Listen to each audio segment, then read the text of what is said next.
Assalamualaikum warahmatullahi wabarakatuh. Perkenalkan, nama saya Sipa Nurul Alinda, tingkat 2, jurusan D3 Farmasi, Politeknik Kesehatan, Kemenkes Tasikmalaya. Pada kesempatan kali ini, saya akan melakukan penyuluhan tentang gerakan anti korupsi.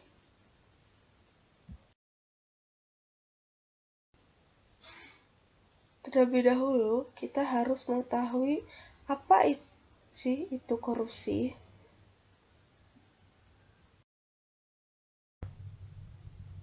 Korupsi diartikan sebagai tindakan setiap orang yang dengan tujuan menguntungkan diri sendiri atau suatu korporasi.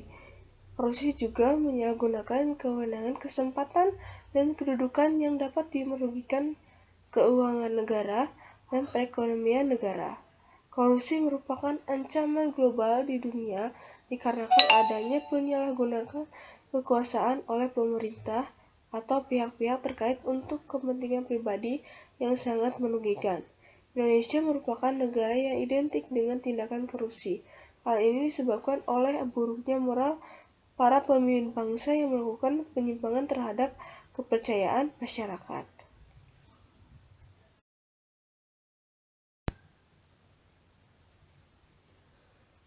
Ada dua faktor penyebab seseorang melakukan korupsi, yaitu faktor internal dan faktor eksternal. Faktor internal dapat dilihat dari dua aspek, yaitu aspek perilaku individu dan aspek sosial.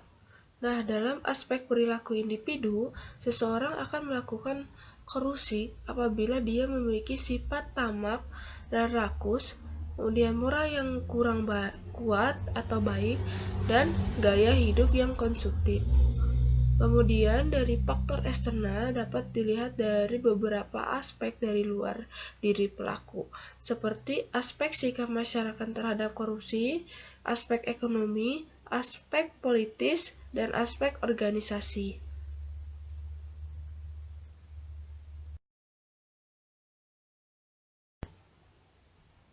Nah, supaya kita terhindar dari sikap korupsi, kita harus menerapkan nilai-nilai anti korupsi, yaitu seperti kejujuran. Jujur adalah sifat yang sangat penting bagi manusia, khususnya bagi mahasiswa. Tanpa sifat jujur, mahasiswa tidak akan dipercaya dalam kehidupan sosialnya. Kemudian kemandirian. Pada kondisi ini, mahasiswa harus dapat mendewasakan diri, yaitu dengan tidak bergantung pada orang lain untuk mengerjakan tugas dan tanggung jawabnya. Kemudian ada kepedulian. Peduli adalah rasa memperhatikan dan menghiraukan.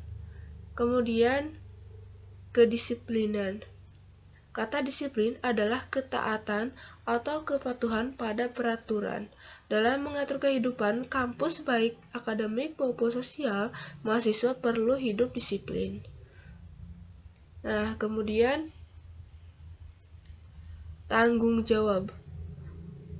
Definisi kata tanggung jawab adalah keadaan wajib menanggung segala sesuatunya. Kemudian harus mempunyai sifat kerja keras. Bekerja keras didasari dengan adanya kemauan. Kata kemauan menimbulkan asosiasi dengan ketekadaan, ketekunan, dan keberanian supaya tidak pantang mundur. Kemudian harus mempunyai nilai kesederhanaan. Gaya hidup mahasiswa merupakan hal yang penting dalam interaksi dengan masyarakat di sekitarnya. Gaya hidup sederhana sebaiknya perlu dikembangkan sejak mahasiswa mengenyam masa pendidikannya.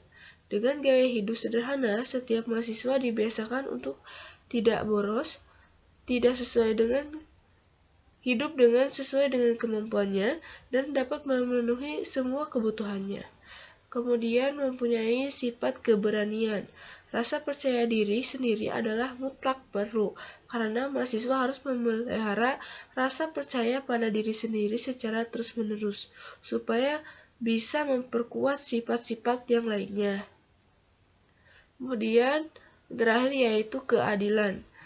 Berdasarkan arti katanya, adil adalah sama berat, tidak berat sebelah, tidak memihak, Dan bagi mahasiswa, karakter adil ini perlu sekali dibina sejak masa perkuliahan agar mahasiswa dapat belajar, mempertimbangkan dan mengambil keputusan secara adil dan benar.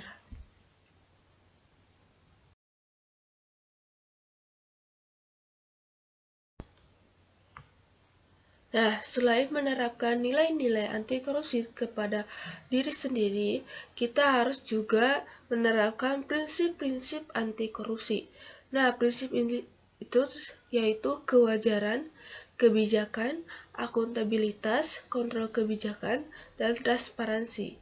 Dalam melakukan suatu hal, kita harus melakukannya secara transparan, tanpa harus ada masalah yang harus ditutup-tutupi.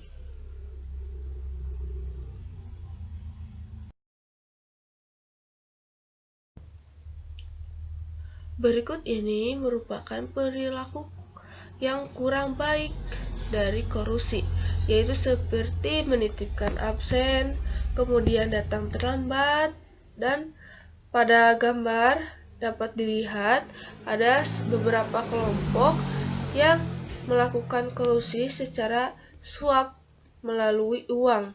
Dia mengeluarkan uang untuk mendapatkan informasi yang diinginkan.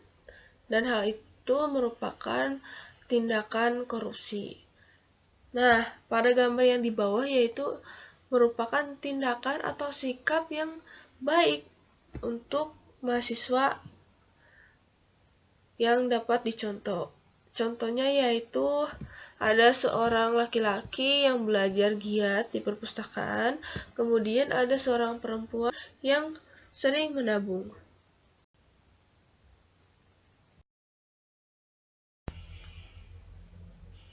Nah, kemudian bagaimana peran mahasiswa dalam pencegahan korupsi? Peran mahasiswa dalam pencegahan korupsi ini yaitu menciptakan lingkungan bebas dari korupsi di kampus. Hal ini terutama dimulai dari kesadaran masing-masing mahasiswa, yaitu menanamkan kepada diri mereka sendiri bahwa mereka tidak boleh melakukan tindakan korupsi, walaupun itu hanya tindakan sederhana, seperti yang tadi saya sebutkan, yaitu terlambat datang ke kampus, menitipkan absen kepada teman jika tidak masuk, atau memberikan uang suap kepada para pihak pengurus beasiswa dan macam-macam tindakan lainnya. Nah, kemudian yang kedua yaitu memberikan pendidikan kepada masyarakat tentang bahaya melakukan korupsi. Upaya mahasiswa ini misalnya memberikan penyuluhan kepada masyarakat mengenai bahaya melakukan tindakan korupsi karena adanya nantinya akan mengancam dan merugikan kehidupan masyarakat sendiri, serta menghimbau agar masyarakat ikut serta dalam menindaklanjuti atau berperan aktif dalam memberantas tindakan korupsi yang terjadi di sekitar lingkungan mereka. Kemudian yaitu yang ketiga menjadi alat pengontrol terhadap kebijakan pemerintah. Mahasiswa selain agen perubahan juga bertindak sebagai agen pengontrol dalam pemerintahan. Kebijakan pemerintah sangat perlu untuk dikontrol dan dikritisi jika dirasa kebijakan tersebut tidak memberikan dampak positif pada keadilan dan kesejahteraan masyarakat dan semakin memperburuk kondisi masyarakat. Misalnya dengan melakukan demo untuk menekan pemerintah dan melakukan jajak pendapat untuk memperoleh hasil negosiasi yang terbaik.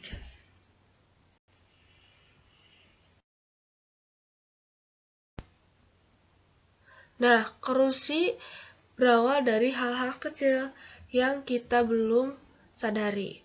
Nah, seperti menyontek, bolos, malas, datang ke kampus telat. Nah, untuk itu jangan biarkan hal tersebut tumbuh besar.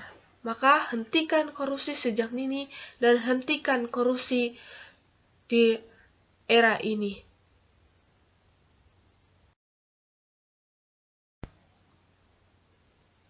Baik, sudah cukup pemaparan yang saya sampaikan. Semoga bermanfaat bagi mahasiswa yang lainnya supaya tidak melakukan tindakan suatu korupsi. Sekian dan terima kasih. Wassalamualaikum warahmatullahi wabarakatuh.